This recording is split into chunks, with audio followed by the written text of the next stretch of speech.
If you're a larger athlete, you can go up to about 40 grams of protein. Typically, we use a lot of beverages in that place just because they're often more convenient.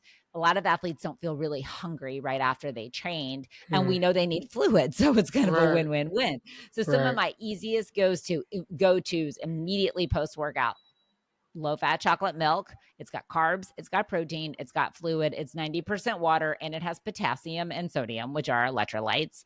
A smoothie made with like either milk and Greek yogurt or protein powder and like fruit and honey to get that extra, the sugar and the carbohydrate in.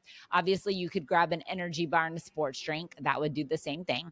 And then Right. following that up with a larger snack or a more balanced meal that's got carbs, protein, and fluid. So ideally in that 2-hour window, you're getting a quick digesting snack, and that has carbohydrate, protein, and fluid. I like to say that recovery has 3 R's: replenish, rebuild, rehydrate.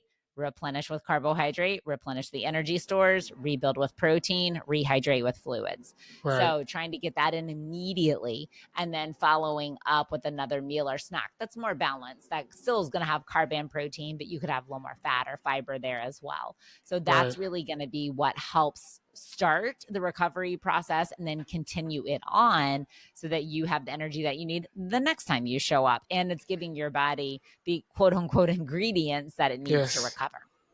Right. And you just mentioned something there, like a lot of carbs and kind of making that shift Mm-hmm. now with, you need protein, carbs, and fats and kind of Yep. important things for what athletes need to know. And again, for me, I'm asking this because this is why honestly I'm so happy that I came across your page because it's so clear and again when you just look at your expertise you can tell that you really care about the information you're giving out and No, thank you. it's just easy to understand, so again kind of bringing it to those things, like there's always a debate Mm-hmm. about carbs, one Instagram is saying this, the other is saying that, Yep. like can you break down why carbs are crucial for basketball players and even just athletes in general?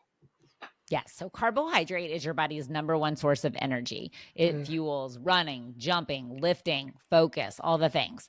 Your central nervous system runs off carbohydrate. Your brain works off carbohydrate. And specifically in exercise, high intensity activity burns more carbohydrate per minute, basically. So if you're just going on like a jog around the neighborhood, you're walking with some friends, whatever, you'll hear people call it the fat burning zone. It's right. typically because you're working at a lower intensity. When you work at a Mm, lower intensity, you're more aerobic, and that means that you can use more fat as a fuel source during exercise.